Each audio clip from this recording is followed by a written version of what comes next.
Okay, mga ka-Dyna Farm, ito na ang isa sa mga inaabangan natin. Inaabangan nyo at inaabangan nating lahat, ang Health Forum. Our speaker for tonight is a scholar at Manila Science High School, Dean's Lister in Pre-Med UST Med Technology, awardee and organization leader UST Medicine. He has also trainings at the U.S. Air Force Clark Air Base and Makati Med Center, Natural Medicine in San Diego, California, USA, Herbal and Oriental Medicine in Malaysia, German Homeopathy and Chelation Therapy. He is also a member of different organizations like American College of Lifestyle Medicine, Royal Society of Alternative Medicine, Singapore, Philippine Medical Association, PTAC DOH Health Devices Committee, Director in Chamber of Herbal Industry, Philippine Society of Oncology, and a former Grand Chancellor of UST GBE Med Fraternity. Siya din po ang Medical Director ng Libyen Medical Group.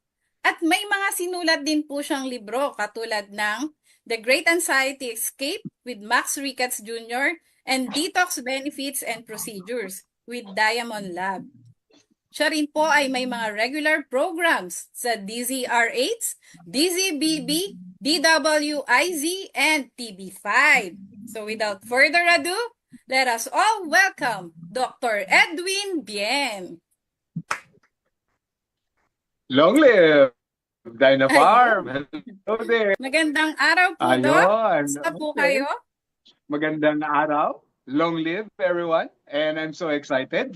Nakikita ko ang gwapong-gwapo nating presidente naka-kumpletong coat. I'd like to say hello to Sir Carlo.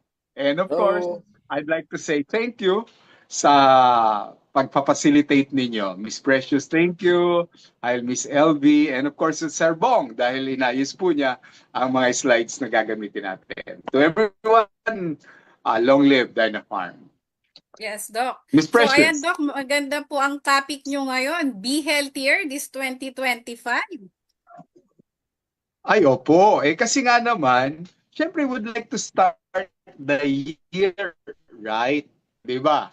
Ayaw natin na sa umpisa pa lang ay may mga karamdaman na tayo at marami tayong mga pwedeng gawin para maiwasan natin ang magkaroon ng karamdaman so that we can live not only long but healthy as well. Kaya lang, mayroon tayong mga nakakaugalian na nagiging dahilan kung bakit maaga tayong nagkakasakit, maaga tayong pumapanaw, and gusto natin maiwasan ng mga yon. So, without further ado, may mga gusto po akong ipakitang slide na sana pumasok sa ating damdamin at isipan. Sir Bong, show picture number 1, please. Pwede bang tigilan natin ang kakakurot natin dito sa, well, this slide will only show us na International Quality of Life ang January. That means worldwide. Ang habol nila ay quality of life. Hindi lang yung mahaba. Baka gusto nga natin mahaba. Tayo naman ay nasa ospital. O kaya tayo ay napakaraming maintenance medicine. O kaya tayo ay may dinaramdam. At yung sinasabi kong tigilan natin, kakakurot dito, nandun sa picture number 1. Ayan. Sir Bong, ipakita nga natin ang cute na kinukurot natin sa pisngi. Ayan. Paborito ng lahat. Okay, can you see it now? Yan ba, oh? Bakit nga ba sa handaan, kapag may nakita tayong lechon, dun kagad nakapila ang mga tao? Tapos syempre, kakagat tayo kagad ng balat, kahit na hindi pa umaanda yung pila. Tapos nagpapalagay tayo ng higit sa kaya nating kainin sa ating plato. Well, the truth is, when we reach a certain age, siguro doon sa mga kasama natin ngayon dito sa Zoom meeting na to, baka kalahati, lampas na ng 40 anyos. When we reach that age, 40 years old and above, alam ba ninyo na nawawala na sa ating panunaw a certain enzyme. Yung enzyme na yon ay tinatawag na lipase. Lipase, Lipase. Ang lipase, nagtunaw po yun ng taba. Ano mang taba na kinakain natin, nahihirapan na tayong itunaw yon. Kapag hindi natin natunaw yon, abay mahihirapan ang ating atay. So ang atay natin, gagawa yan ng napakaraming bile. Yung bile ba yung kulay green na nakikita natin na nakatambak sa loob ng apdo? So ano mangyayari sa atin? Hindi natin natutunaw yung taba, maide-deposit yung bile sa apdo, magkakaroon tayo ng mga bato-bato. That is gallbladder stone.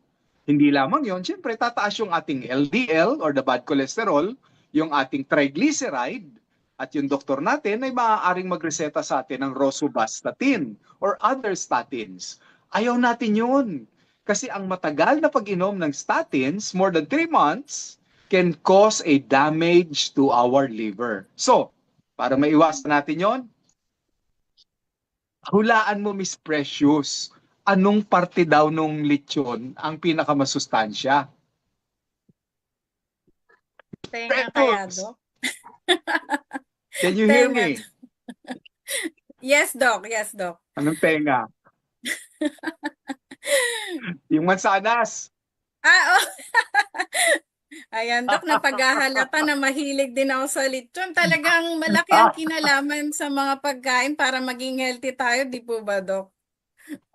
That is correct, no? Yung mansanas na lang talaga ang dapat natin kinukurot dyan sa lechon na yan. Let's go to picture number 2, no? Bago tayo bumalik kay Miss Precious. Ito, kasalanan din natin ito eh. Kapag masarap ang ulam, sa picture number 2, hindi natin ito mapigilan. Sir Bong, can we show that, please? Kita nyo na? Ayan, alam nyo ba na ang dapat nating kinakain lang na kanin sa bawat tanghalian at hapunan ay kalahating tasa. Hindi isang tasa, hindi 2 tasa, kahit gaano kasarap ang ulam. So I should encourage you, kalahating tasa lang. Hindi lamang po yon, kailangan din na kung maaari mag-shift na tayo ng wag masyadong maputing kanin, kundi yung mga brown rice naman. Now, ang panulak natin dito, kasalanan din ito, nasa picture number 3. Ang hilig natin, ang panulak natin ay, tingnan natin ito, Sir Bong. Ino-order natin ito online. Diyan nga sa baba ng opisina, meron ito eh. Ang Ayan, sa paborito ng harapan, mga sa karamihan gilid, yan, lagi Dok. natin. Go large pa tayo. Alam niyo bang nakakakos ng diabetes ang ating milk tea? Wag nating isipin na ay kailangan yung ganitong brand. Any milk tea can cause diabetes. And picture number 4, ang hilig din natin matapos kumain ng mga mamantika at mataba, Miss Precious, ay hindi tayo kontento kapag wala tayong panghimagas na nasa picture number 4. Kita nyo na? So iwasan natin na nagpapanghimagas kasi pwede naman tayong kumain yan pero hindi panghimagas. Okay, Miss Precious? Ako, Dok, mukhang mga paborito ko pa naman yan. Pero, ayan, Dok, how long does it take for those food na ma-digest sa ating tiyan, Dok? Yung mga ganyang food, sir. Ay, Dok. O nakakagulat ha? Alam nyo bang napakatagal bago ma-digest yung mga pagkain na yan? Akala natin porke kinain natin, after 2 hours, magmimerienda tayo kasi gutom na naman tayo. Let us take a look at picture number 5. Alam nyo bang ang tagal-tagal pala sa ating bituka, kung titignan natin ng picture number 5, kapag ang inulam natin ay karne, can you imagine, no? It takes 180 minutes. Ilang minutes ang isang oras? Di ba 60? So, that's about 3 hours time. So, kung kumain ka ng burger ng alas 12, matutunaw yan alas 3 pa. So, ang tagal, hindi ba? Kapag ang kinain naman natin ay chicken, tingnan natin ang picture number 6. It takes another 2 hours time. So, imagine, kumain ka ng karne, kumain ka ng chicken, that's 3 hours plus 2 hours, that's 5 hours time bago to tunaw. Ang tagal. So anong ibig sabihin nun? Yung iba sa atin, hindi pa natutunaw ito, handa na naman tayong kumain. So may I encourage everyone, kakainin lamang natin ang mga ito kung talagang may handaan, may okasyon, huwag pang araw-araw. Ano ang magandang pang araw-araw? Nandito sa picture number 7, Miss Precious. Ipakita natin ito sa Sir Bong. Ito ang magandang pang-ulam sa tanghali. Yan. At sa hapunan. Isda. Okay, Doc. Sa tanghali, maganda ang isda. It takes about an hour. Pwede kang magmerienda after 1 hour. Tapos, ano ang magandang pagkain o ulam sa hapunan? Sa gabi, bago tayo matulog. Nasa picture number 8. Ito, yung picture number 8, dapat hindi tayo busog na busog sa gabi. That is the time na kapag matulog na tayo, hindi na tayo nagtutunaw ng mabuti.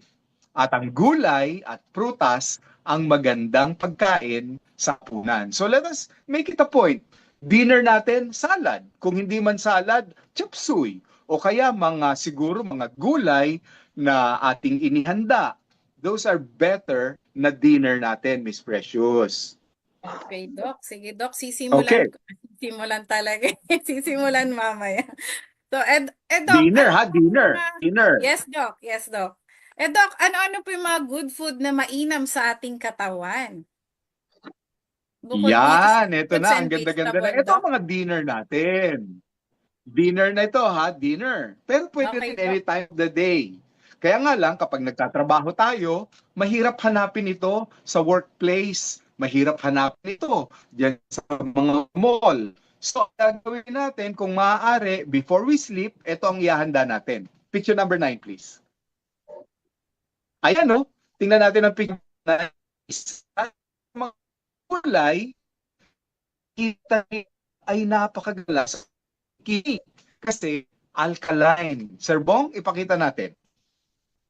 Ayan, Doc. Napakita na. Ayan, so slowly lumalabas na siya. Hulaan ninyo kung ano ito. Asparagus. Alam nyo ba, napakataas ng kaso sa panahon ngayon ng mga may kidney disorder? Sa klinik ko lang, ang daming nagpupunta na mayroong mga CKD o chronic kidney disease. Yung bang mataas ang kanilang creatinine, lagi silang may UTI, pag-ihi nila ito sa mga nakikinig at nanonood sa atin, ha? Tingnan po ninyo ang ihi ninyo kapag sobrang bula na para foam ng beer. Nakusenyas yan na ang kidney natin ay nagmamalfunction na. So ang maganda, ito, kahit na hindi naman everyday, siguro mga 2 times a week, bibili tayo ng asparagus bilang dinner natin. Okay. Ano naman ang maganda kapag tumataas ang ating presyon? Nasa picture number 10. Huwag na tayong kumain ng mga muffin. Huwag na tayong kumain ng mga cinnamon. O kaya yung mga donut. O yung mga masasarap na tinamay. Ito ang the best. Kamote. Huwag kamote Q. Pinakulo ang kamote lowers blood pressure by a lot of points. So kung dati kang 130, pwede ka maging 120 dahil lamang sa kamote. Para makabawas ka din sa iyong medication. Okay. Ano ang magandang ino-order natin kapag tanghalian at nandiyan tayo mall? Meron naman kesa tayo ay nandun sa mga combo-combo na with chicken. Ito ang magandang orderin sa mall. Madali ka nga lang magutom, pero at least hindi ka tataba kaagad. Sa picture number 11. Ayan, tingnan natin direct. Direct Sir Bong. Para tayo nasa TV. Ang ating picture number 11. See? We can order that. Sa pag-order natin yan, maganda yan sa ating katawan. Di ba? Gulay. Yes, We Doc. have a choice sa handaan. Unahin natin ang gulay. Huli na natin kainin yung karne. Nakuha natin, halimbawa na lang, nasa handaan tayo. Ubusin muna natin yung gulay sa plato.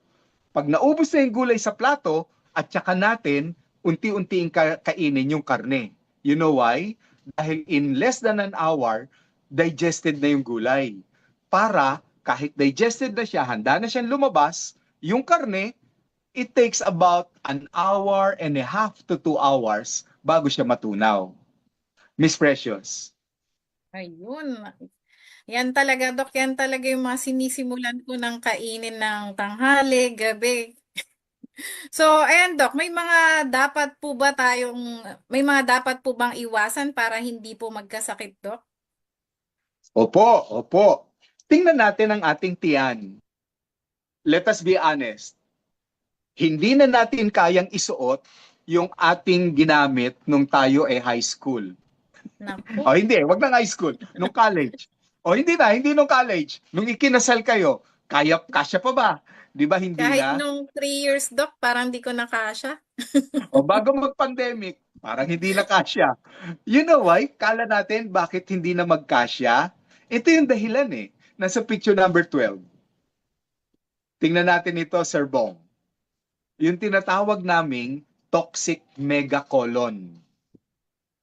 Anong ibig sabihin ng toxic megacolon? Sa ayaw at gusto natin, lumalaki ang ating bituka. Lumulobo yan. Yung ating parang chicharong bulaklak, lumulobo yan. At pag lumobo yan, hindi na halos liliit yan. So akala ninyo ang lumalaki sa inyo, bilbil lamang? No, hindi lang yung bilbil yung kinukurot nyo, pati yung inyong bituka. Ang tawag doon, visceral fat. Iba yung ating fat sa ilalim ng ating balat, subcutaneous fat. Yes, Yes. lumalaki rin yun. Pero mas lumalaki yung visceral fat. Yung taba, doon mismo sa bituka. Yung nakikita niyong kulay dilaw na yan, no? Dilated siya. Ngayon, Oh. paano natin mapapaliit ang ating bituka bukod sa tamang pagpili ng pagkain? Eto na. Naalala niyo yung ating product of the month? Kanina, yung may promo tayo? Yon ang Yes, solusyon Dok. dito. Nasa picture number 13. Ipakita natin yan.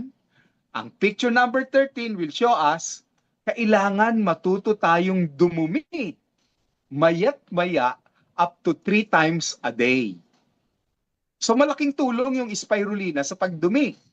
Hindi lang yon.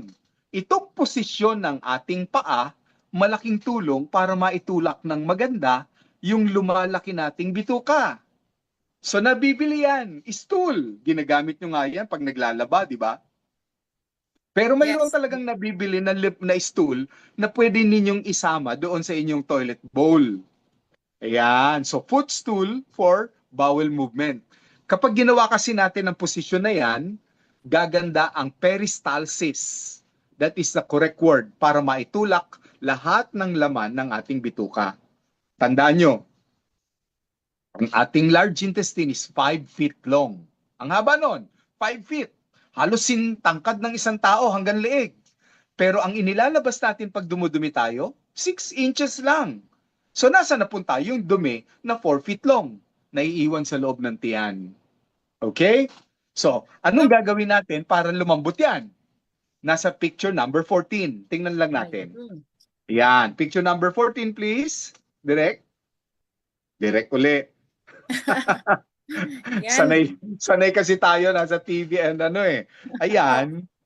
Kailangan marami tayong iniinom na tubig. Ayan. Okay. So, yan ang may papayo natin.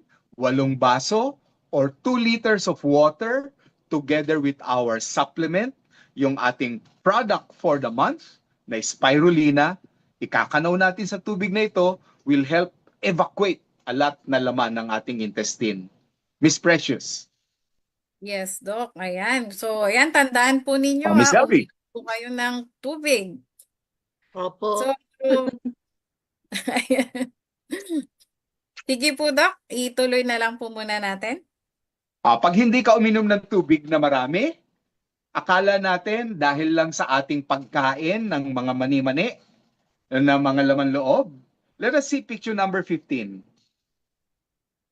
Picture number 15 will show us bakit sumasakit ang inyong kasukasuan. Hindi naman kayo kumain ng mani.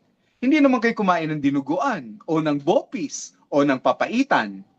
Dahil kulang tayo sa tubig. And lack of Ayun. water or lack of fluid can cause gout formation. Kasi Mm. nagsusolidify yung crystals. Yung crystals na yun naiipon sa ating mga joints. So huwag kayong magtataka. Pag masakit ang inyong joints, it only shows you are dehydrated. Kuha natin yan, ha? Ngayon, Yes, Doc. kapag kulang naman tayo ng gulay ang kulang, ha? Akala natin, bakit kaya, tingnan natin ang picture number 16, tumataas ang aking blood sugar. Hindi naman ako kumain ng matamis. Hindi naman may diabetes ang aking pamilya. Ito pala ang dahilanan. Picture number 16 will show us. Meron tayong tinatawag na Somogyi effect. Tandaan niyo yung word na yan. Ang ganda, no? Natututo kayo sa akin ng medical term. Yes, Doc. Somogyi effect. Ano ibig sabihin ng Somogyi effect? Wala kang fiber sa iyong Mm. bituka. At yung fiber na yon is very important para pababain ang iyong blood sugar. Again, spirulina is the answer. Kuha natin. So, pampababa pala ng blood sugar ang spirulina dahil lamang sa fiber niya to avoid Somogyi effect. Kasi may mga tao, akyat baba ang kanilang blood sugar. Magugulat sila. So ano nangyayari? Metformin sila ng metformin. O Naku. next, inom ka ng metformin. Hindi mo alam, may complication at side effect pala yon. Ano ang side effect ng metformin? Nasa picture number 17. Tingnan natin to. Picture number 17, ang metformin pala, kapag lagi nating iniinom, nagpapababa ng ating vitamins B12 sa ating ugat. Ano nangyayari? Tanungin ninyo yung mga may diabetes. Nagkakaroon sila ng pagpupulikat sa kanilang binti habang natutulog sa gabi. Hindi lang binti ang pinupulikat, pati puso pinupulikat. Kaya naninikip ang kanilang dibdib. So, simpleng-simple, ito ang mga karamdaman na maaari nating makuha sa kakulangan lamang ng certain fiber gaya ng spirulina. Back to you, Miss LV and Miss Precious. Eto, Doc. Yan, mukhang hinihintay din po ng lahat ito eh. Ano po ang mga Dynafarm products na pwede nyo pong i-recommend to be healthy po, Doc? At para maiwasan po tong mga sakit na ito. Well, picture number 18 will show my favorite. Para hindi na kayo nag-iisip, hindi na kayo nalilito. Although marami tayong produkto sa Dynafarm that is very good, pero basic muna tayo. If you are a newcomer or if you are taking a maintenance medicine, bakit ang chlorophyll will help you? Because it will add fluid in your body. Bakit ang Yang Yen will help you? Because it will add immunity to your body. Ang binabanggit nating spirulina will add fiber to our body. At ang ginkgo biloba will dilate our artery. So makakababa ito ng blood pressure, yung ginkgo biloba, makakababa ng blood sugar, ang ating spirulina, ang Yang Yen will prevent us from having infection and other immunity problem or immune diseases. At ang chlorophyll will provide not only energy but also liquid or fluid in our system. Pero may gusto akong idagdag dito sa Total Health Pack na ito. Itong Yes, picture Doc. number 19. Paborito rin natin ito. Sa picture number 19, napakaganda, bukod sa spirulina, subukan natin ang paggamit ng wheatgrass. Alam niyo bakit paborito kong wheatgrass? Mayroon akong paboritong doktor. For those of you who have ballpen right now, hanapin ninyo ang pangalan ni Dr. Max Gerson. Gerson. Siya ay galing sa Austria. Siya ay kababayan ni Arnold Schwarzenegger. Austrian. Si Dr. Max Gerson ay maraming napagaling na cancer patients gamit ang wheatgrass.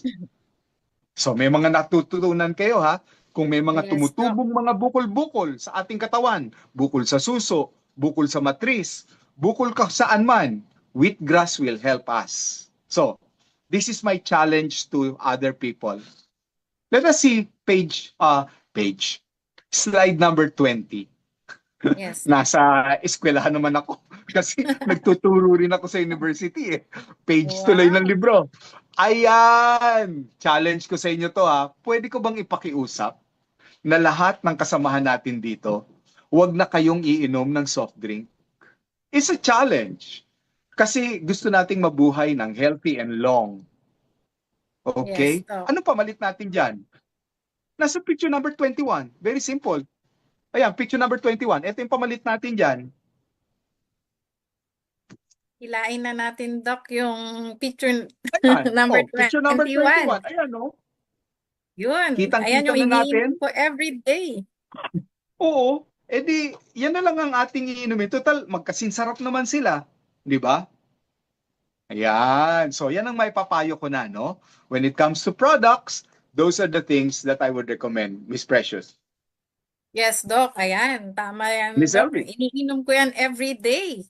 So, eto pa, Doc. Meron pa po ba kaming pwedeng gawin aside from taking Dynafarm food supplements, Doc? To be healthy. Okay. Yes. Alam ko, tamad tayo dahil pagod tayo sa traffic, pagod tayo sa trabaho, hindi na tayo makapag-ehersisyo. Alam niyo bang may mga very simple things na ginagawa ng lola natin na bakit ang hahaba ng buhay nila? Naalala ko yung lola ko noon, nagnanganga. Meron ba sa inyo na nakarinig ng nganga? Yes, Doc. Dito po Yung sa amin. nagnanganga, o hindi naman sila nakaupo sa lamesa para magdikdik nung kanilang nganga. Nagdidikdik sila sa floor. Tingnan natin yung picture number 22. Ang lola ko, nakaupo sa floor. Pero yung puwet niya, hindi sumasayad sa floor. Tingnan natin. Picture number 22, Sir Bong. Siya ay naka-squat. Alam niyo bang ang squat ng 3 to 5 minutes lamang bago matulog sa gabi will improve your digestion?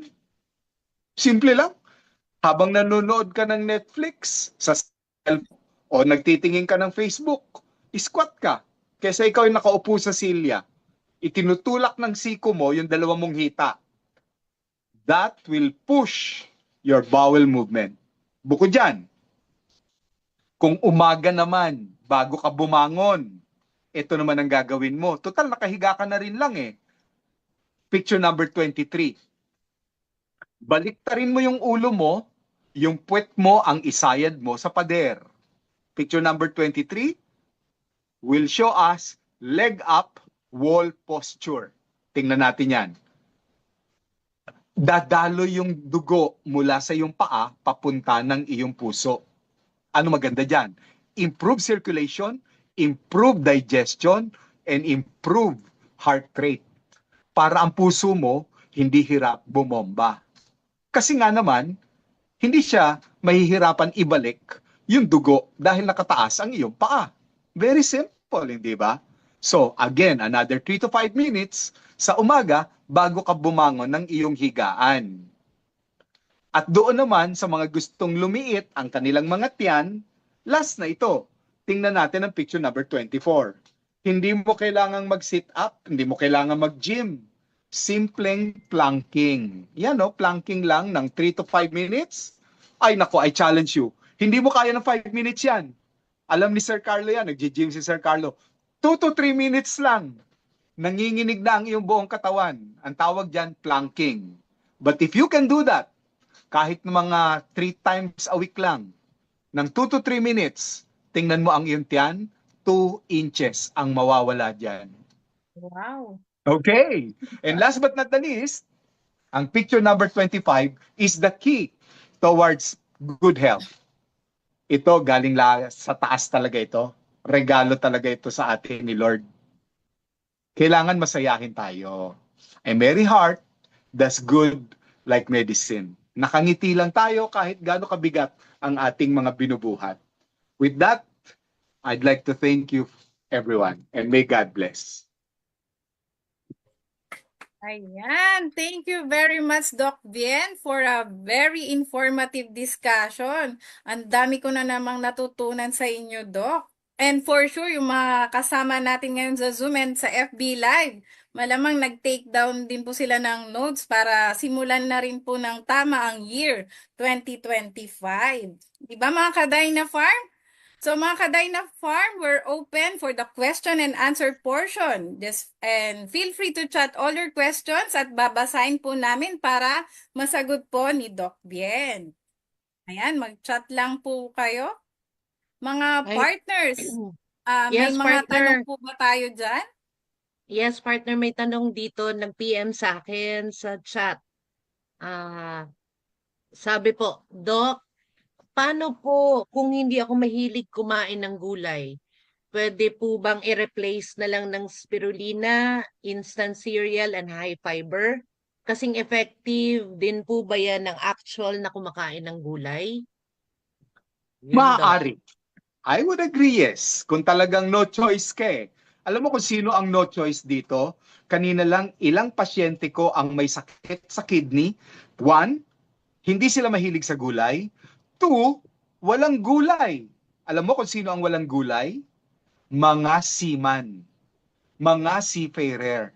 Nagtataka ako bakit ang dami kong pasyente ng mga seaman na may sakit sa kidney, sa blood pressure at diabetes. Ang sagot nila, Dok, yung gulay namin, nakukuha namin 2 linggo lang kapag dumadaong yung barko. Pero 6 months kami sa laot. Di wala kaming gulay. Pwede ang spirulina and wheatgrass sa inyo. So the answer is yes. Thank you, Doc. Partner Edsel, baka may mga questions dyan sa'yo?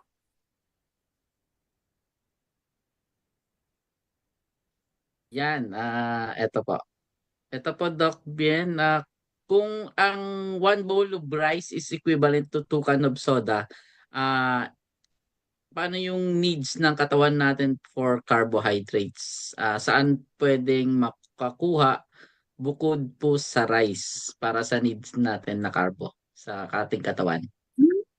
Tayo Yes, lang naman mga Pilipino ang nagdadahilan na gusto natin ng kanin eh.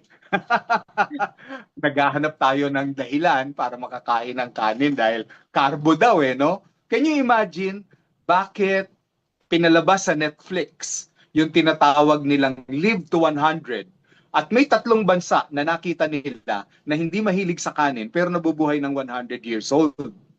Una Yes, doon, Osaka, Japan. Oh, saan nila kinukuha ang kanilang carbo? Sa munggo,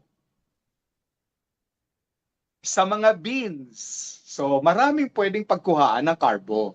Sa corn, alam nyo ba kung pamimiliin din lang ako, wala na ngayon masyado eh. Pero napabalita na kaya malakas si Manny Pacquiao, ang kinakain daw ng mga Bisaya, rice corn. Sa Manila, wala ka nang mabiling ganon. Yung rice corn kasi, 50% rice, 50% milled corn.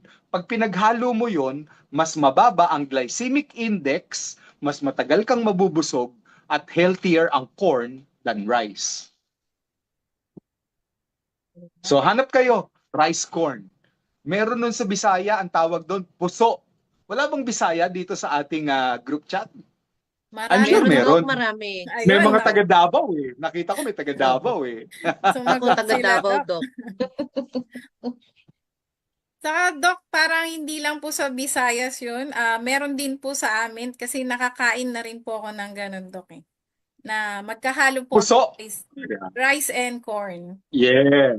Yes. Actually, yun ang dahilan kung bakit daw healthier yung mga noong araw na mga lolo at lola. Opo. Opo. Marami yan, Doc, sa Cebu.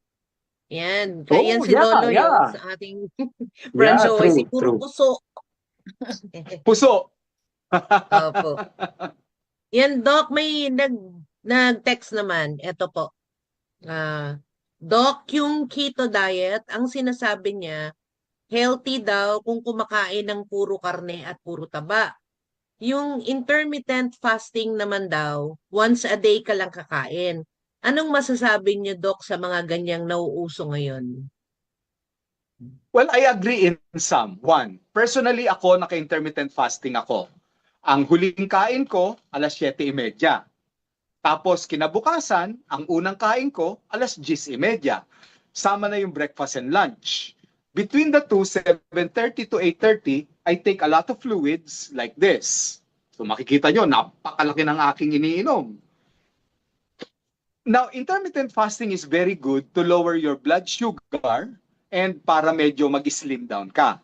Now, there are some people na pinopropose ang keto diet dahil gusto nilang mag-slim down. Kaya lang kaming mga doktor, nakita namin na ang keto diet, although may benefit to slim down, it can in the long term damage the kidneys. Dahil alam naman natin na ang karne, kapag napakarami, ay sumisira ng ating bato o kidneys. So for me, hindi ako masyadong approve sa keto diet. Siguro, ang pagkakamali ng iba, ang keto diet nila, ang kinakain nila, bacon, beef. Para sa akin, kung magki-keto diet ka, ang kakainin mo isda, itlog na puti, those are better than meat. Okay. Yes, Dapat Elvie. pala, Dok, opo, dapat pala pag nag-keto diet, yung mga healthy protein pa rin, healthy meat pa rin, no? Healthy protein. Yes. Opo. Yan, Doc, dito naman sa ating Zoom chat box, unahin ko na muna, greetings lang from Ma'am Edna Ebio. Sabi pa po niya, love you, Doc, God bless. Yeah. God Galing bless. naman, Ma'am Edna. From Batangas po siya. And eto, Doc, may tanong si Ma'am Melita Enrique. Sabi pa niya, good morning po, Doc Ben. Ask ko lang po anong dahilan ng madalas na pagdumi ng sobrang malambot at lagi din kumukulo ang tiyan. Hindi rin po ba normal ito, Doc? At ano po ang magandang intake na product ng Dynafarm? Thank you po sa sagot. I would suggest or I would think na baka meron kang GERD. Yung pagkulo ng tiyan is called GERD, gastroesophageal reflux disease. Nagiging dahilan nyo na mayat-maya nadudumi ka dahil doon sa asido na nandoon sa iyong tiyan. So kailangan mo itong in-neutralize at maging alkaline. Ang pang-alkaline natin dyan, of course, is our cereal. So go ahead, eat cereal, do not put sugar in your food. Dahil yun ang magiging dahilan ng asido. Okay, Doc, may 2 more questions dito sa ating Zoom chat box. Asking naman si Ma'am Josephine, ano wala, teka lang po. Josephine Rama po. Rama. Sabi pa niya, Doc Ben, yung sobrang panghi na ihi, may posibilidad ba na may problema sa kidneys? At ano ang dapat Yes. inumin? Well, unang-una dapat magpa-urinalysis ka. Kapag sobrang panghi ng iyong ihi, there might be a reason na tumataas ang protein sa iyong ihi. Nakikita yun ng mga laboratory as albumin positive. Isipin natin na ang protein dapat ay naa-absorb ng ating katawan. Pero pag hindi ito naa-absorb, lumalabas ito sa ihi bilang mapanghi or mabula. If you have any of those, magpa-urinalysis ka at magpa-blood test. Okay, ayan, Ma'am Josephine. Ito pa po from Elena Tenyoso. Doc Ben, hello from Davao City. Can I give ginkgo biloba daily to my 13 years old na granddaughter? Of course, natural ang ginkgo biloba, so you can give it once per day. Ayan, Ma'am Ellen, yan na yung sagot ni Doc. Okay, Partner Precious, Partner Edsel, parang wala na ditong questions. Yes, partner. Meron lang dito message kay Doc. Ang sabi po ay from Ma'am Jonalyn Ramos to kay Doc. Sabi niya, thank you Doc Bien. Dami ko pong nalaman. Long live Dynafarm. So, ayun. So, ayan, okay Doc. Mukhang naubusan na po tayo. Partner, Yes. Partner Precious, parang Yes. meron pa ako nabasa dito sa sa FB Live, Partner Edsel. Yes, May meron po. question. From Mm-mm. from Miss Marcelina Juan. Kapag type 2 diabetic, paano po dosage ng spirulina sa 63 years old? Thank you, Edsel. 63 years old, senior na siya. Please give it twice per day. 2 times a day. Yeah, thank you po, Doc. Yun, pasa yan. Thank you, Doc. Ayan, may mga greetings pa dito kay Doc. Sabi nila, thank you very much po, Doc. Marami na naman kami natutunan sa healthy information. God bless po. At sa uulitin po, Doc. Wow, talagang naabangan nila si Doc.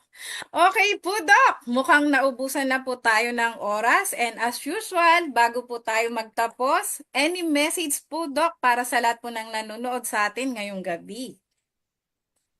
I wish you all the best. Keep healthy. Be a blessing to other people. Share Dynafarm to them. Long live Dynafarm. Regards to everyone. Hi, Sir Carlo, and to the others. Bye for now. Bye, Doc. Okay, once again, Doc, Thank you, Doc. maraming salamat po at hanggang sa susunod. Bye, Doc. Thank you.